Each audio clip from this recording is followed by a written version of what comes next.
Impact Family, impacting the world through healthy family.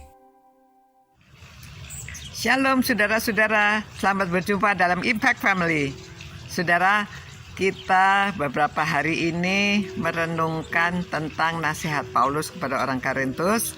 Yang pertama, berjaga-jagalah. Yang kedua, tetaplah teguh di dalam iman. Yang ketiga, bersikaplah sebagai laki-laki. Yang keempat, jadilah kuat, ya, dan tetap kuat. Ya, bagaimana kuat? Maksudnya kuat di dalam keyakinan kita, karena ini surat kepada orang Korintus, ya. Dia menjelaskan dalam jemaat itu jangan ada perselisihan, supaya mereka saling menghargai, supaya mereka mengembangkan, karena semua itu kasih karunia dari Tuhan, dan Tuhan memberikan karunia kita yang berbeda-beda supaya menggunakan karunia dengan baik. Dan tetaplah beriman teguh, ya, karena suatu saat kalau kita sudah meninggal, kita ini tubuhnya dibangkitkan dan kita akan bersama-sama dengan Tuhan selama-lamanya.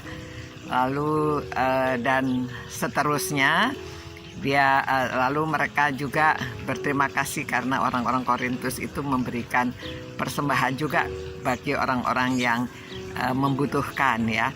Nah, saudara, dalam semua ini Paulus juga dia rindu supaya ada orang yang datang menemani dia, tetapi mereka masing-masing ada alasannya, jadi belum bisa bersama-sama dengan dia, ya.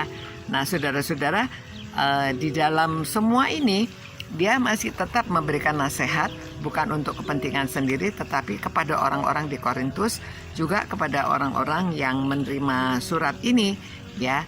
Dia katakan supaya mereka di dalam menjalankan iman mereka, dalam percaya mereka kepada Tuhan, mereka harus tetap berjaga-jaga, jangan sampai kena serangan iblis, ya, karena mudah sekali orang itu pada saat ini kita kuat, tiba-tiba ada cobaan untuk melemahkan kita. Itu sebabnya berjaga-jagalah dan tetaplah teguh dalam iman, karena pada waktu ada cobaan, pada waktu kita dalam keluarga itu, waktu pandemi ini, saudara, kadang-kadang orang imannya goyang karena ada satu keluarga misalnya di dalam pandemi ini orang-orang banyak yang sembuh, lalu dia tidak sembuh, ada nanti pamannya meninggal, nanti keponakannya meninggal, nanti ada, tapi kenapa?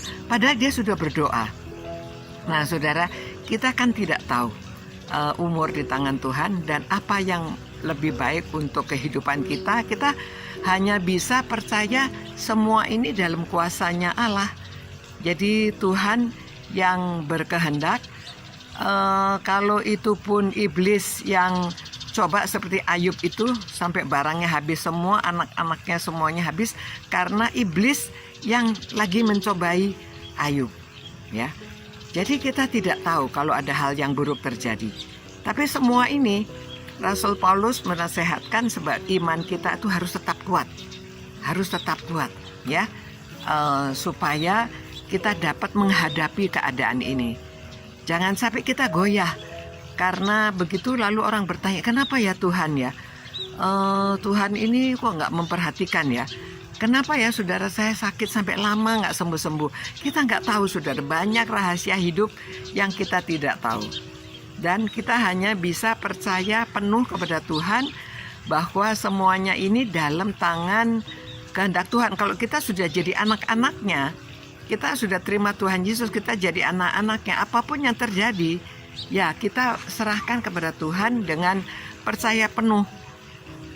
Jangan sampai kita sendiri tergoyahkan iman kita, lalu kita tidak kokoh, kita tidak berdiri dengan kuat.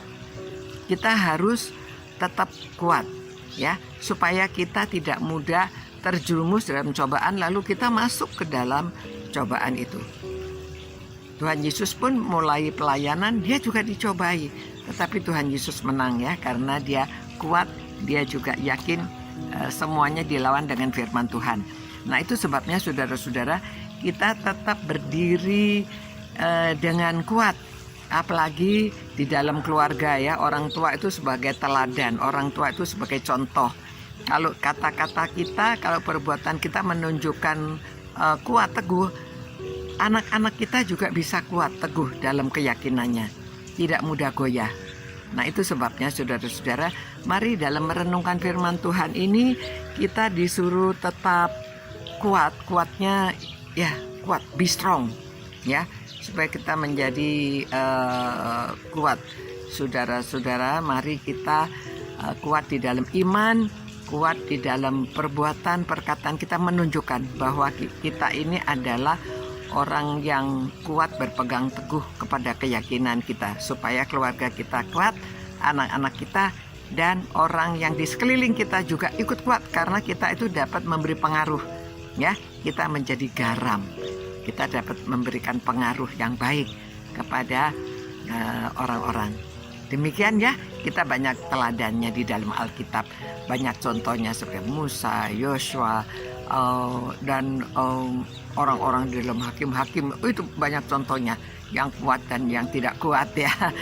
Tetapi mari kita menjadi orang-orang yang kuat. Tuhan, terima kasih Tuhan, karena kami bisa berdiri kuat karena Engkau. Mohon kiranya Roh Kudus menguasai kami sekalian, supaya kami diyakinkan, supaya kami terus kuat, kami dapat berdiri dengan teguh di dalam iman kami. Tuhan, berkatilah orang-orang yang suka merenungkan firman, beri mereka kekuatan Tuhan, supaya mereka tidak goyah walaupun ditimpa ada musibah, ada apa, tapi Tuhan, kami tahu seperti di dalam Habakuk ya Tuhan, apapun yang terjadi, Engkau tetap adalah Tuhan, dan kami percaya penuh kepada Engkau. Terima kasih Tuhan. Demi nama Tuhan Yesus kami berdoa dan menyerahkan seluruh hidup kami ke dalam tangan kuasa-Mu, dalam kehendak-Mu. Amin. Selamat malam saudara-saudara. Mari kita berdiri tetap kuat dan selamat istirahat. Selamat malam, Tuhan beserta dengan saudara-saudara. Sampai kita berjumpa pula. Ciao. Impact Family, impacting the world through healthy family.